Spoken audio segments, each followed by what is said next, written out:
তাহলে রমাদানকে আমরা বুদ্ধিমানের মতো কাজে লাগাতে চাই কি চাই না? হ্যাঁ, বুদ্ধিমানের মতো কাজে লাগাইতে হবে। মুমিনরা স্মার্ট হয়। এই রমাদানে আমাদের কি করণীয়, কি বর্জনীয়, সংক্ষেপে 7টা করণীয় 7 মিনিটে, 7টা বর্জনীয় 7 মিনিটে বলে আমরা বিদায় নিব ইনশাআল্লাহ। বলেন, কেউ উঠা বসা করব না ইনশাআল্লাহ। বলেন মাশাআল্লাহ, অনেক শান্ত। জি, আমার দিকে তাকান।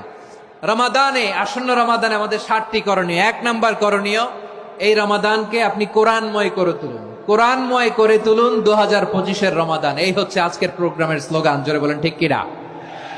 কোরআনময় করতে রাজি আছেন? কোরআন তেলাওয়াত করতে রাজি আছেন? আমার প্রিয় ভাইরা, ধীরস্থির ভাবে কোরআন তেলাওয়াত করুন, তাড়াহুড়ো করে নয়। আনাস রাদিয়াল্লাহু তাআলা আনহু বলতেন, রুব্বা কারি লিল কোরআন ওয়াল কোরআন ইয়ালআনহু। কোরআনের অনেক কারি আছে যারা কোরআন পড়ে কিন্তু সওয়াব পায় না, বরং আল্লাহর কোরআন তার বিরুদ্ধে আল্লাহর দরবারে নালিশ করে, আল্লাহ লানত করতে থাকে।